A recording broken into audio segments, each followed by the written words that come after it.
Well, mga kapopong, kumusta? Paniguradong nabalitaan nyo na ang Amerika ipinadala na ang isa sa mga pinakamalalaki at isa sa pinakamalalakas na aircraft meron sila doon sa karagatan malapit sa Gaza dahil nga sa nangyayaring gulo doon. Pero kung in case naman na hindi mo pa nababalitaan, ay ang pangalawang aircraft carrier kasi ng Amerika ipinadala na rin dyan sa lugar na yan. At ano ang dahilan? Kung pagbabasihan natin ang mga balita ngayon, ay sinasabing yang mga aircraft carriers ng Amerika na yan hindi upang sumali sa gulo na nangyayari sa Gaza at sa Israel, kundi upang tumulong upang hindi na lumala ang nangyayaring gulo dyan sa lugar na yan. Pero papaano naman kung mayroon naman magtangkang lumusob dyan sa Amerika habang nandyan sila sa lugar na yan? Posible ba na bumawi o lumaban na rin itong Amerika at magsimula naman ng isang malaking labanan dyan sa karagatan na yan? Anyway, ganito kasi yan at isa-isahin na lang natin, ha?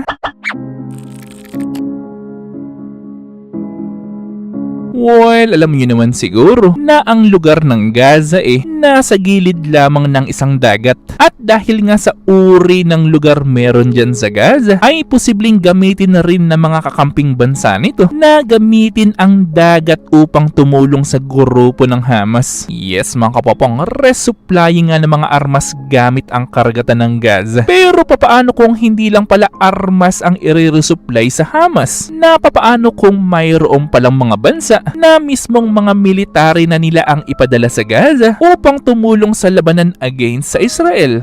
Yan nga ang isa sa mga posibleng mangyari na kahit ang Pentagon ng Amerika actually alam rin yan. At alam niya naman siguro kung mangyayari nga yan, ay posibleng mas dumami pa ang sumakabilang buhay at mas tumagal pa ang nangyayaring gulo ngayon doon.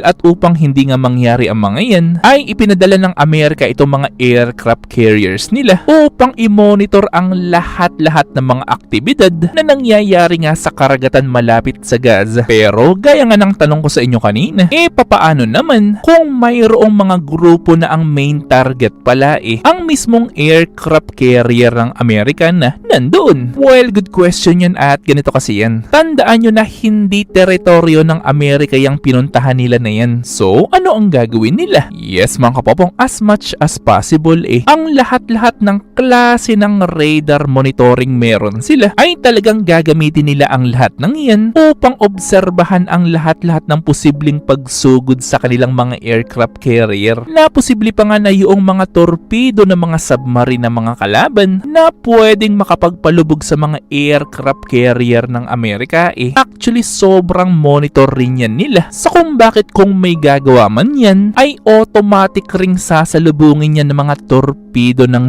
US, which is kung mayroong mang barko ang magtatangkang lumapit sa carrier ng Amerika na yan, na mga barko naman na halatang mayroong gagawing masama dyan sa carrier ng Amerika, ay ang katotohanan kasi baka hindi pa sila nakakalapit ay napalubog na sila ng mga fighter jet ng Amerika na nandyan.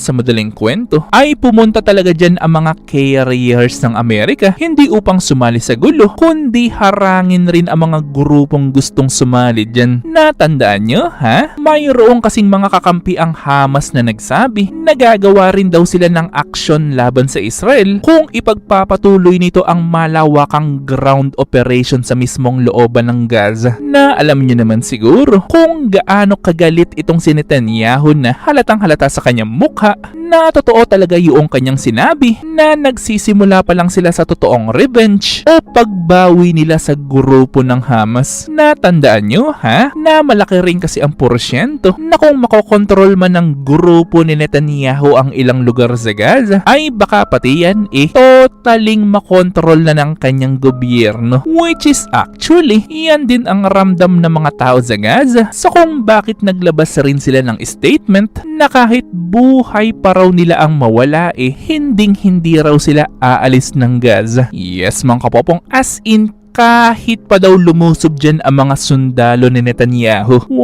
Anyway, ang nakakalungkot kasi ngayon ay kahit kasi yung mga fuel o mga oil na nagpapagana sa mga generator ng mga ospital sa Gaza, ay alam nyo ba na anytime from now posibleng mawalan ng power dahil sa kakulangan ng fuel nila doon? Yes, mga kapopong, kahit kasi ang mga supply ng mga ospital sa Gaza ay sobrang challenging na ring makapasok sa Gaza dahil sa banta ng mga missiles doon, na ang tanging grupo na lang ata na pwedeng pumagitna muna pansamantala upang tulungan ang mga hospital doon walang iba syempre kundi ang United Nation o itong UN. Pero gagawin ba ng UN yan? At sinong matatapang na miyembro ng UN o mga volunteers ng UN ang magtatangkang pumasok ng Gaza, na alam niyo naman siguro kung gaanong karaming mga missile ang nagliliparan ngayon doon, na ang tanong ko naman sa inyo ngayon ay sa palagay niyo ba ay mayroong kayang maitutulong talaga itong mga opisyales ng UN upang matigil naman yung gulo na nangyayari dyan? O ito bang revenge ni Netanyahu